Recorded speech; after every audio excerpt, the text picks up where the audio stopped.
दोस्तों, कैसे हैं आप सभी लोग। देखिए, आप सभी के लिए ज्ञानवर्धक मोटिवेशनल कहानी लेकर हाजिर हुए हैं।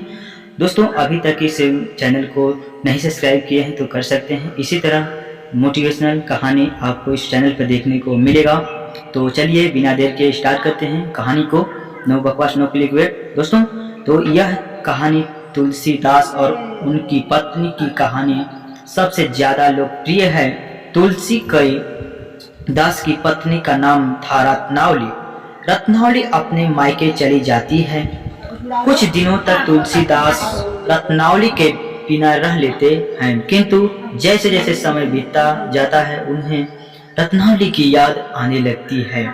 इसके बाद रत्नावली की याद में वो तड़पने लगते हैं। इसके बाद दोस्तों, आप सभी लोग बने रहिए। आपको बहुत ही एक ज्ञानवर्धक कहानी है जो कि प्रेम में फंस जाता है।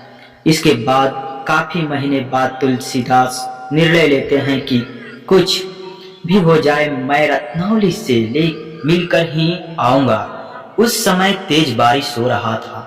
तूफान अपनी सीमाएं लांघ चुका था। मानव विश्व का अंत आ चुका है।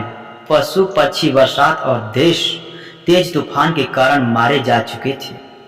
ऐसे भयंकर परिस्थिति में तुलसीदास ने निर्णय लिया है कि मैं रत्नावली से मिलकर ही आऊंगा।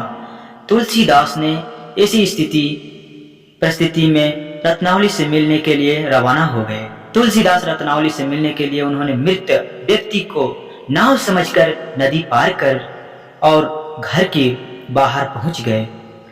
इसके बाद रत्नावली का घर दूसरे मंजिल पर था। तुलसीदास कोई मोटी रस्सी समझकर रत्नावली का घर दूसरे मंजिल पर था। तुलसीदास कोई रस्सी दिखाई दी। उन्हें बिना सोचे उस रस्सी को पकड़कर दूसरे मंजिल पर पहुंच ही गए। तुलसीदास जैसे ही दूसरे मंजिल पर पहुंचे, रत्नावली की आंखें खुल गई। वह घबराते हुए बोली, आप इतनी भयंकर परिस्थिति में आप मुझे मिलने क्यों आए? ऐसी विकट परिस्थिति में आना असंभव है। तुलसीदास ने कहा कि मैं रत्नावली आपके बिना नहीं रह सकता। मैं तुमसे बहुत अत्यधिक प्रेम करता हूँ।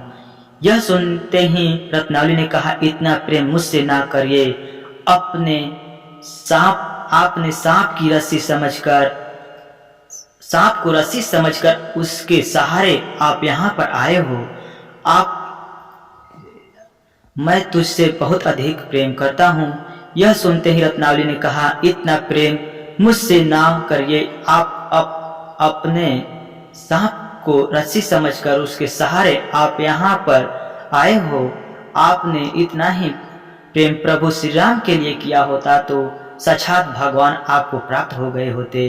रत्नावली का जवाब सुनते ही तुलसीदास हस्तंभ रह गए। यह बात उनके हृदय में बैठ गई। उन्होंने अपना पूरा प्रेम भगवान श्री राम के चरणों में सौंपने की प्रतिज्ञा ली। तुलसीदास ने चित्रकूट में एक कुटिया बनाई। पूरे भक्ति भाव से प्रभु राम को प्रेम के मग्न हो गए।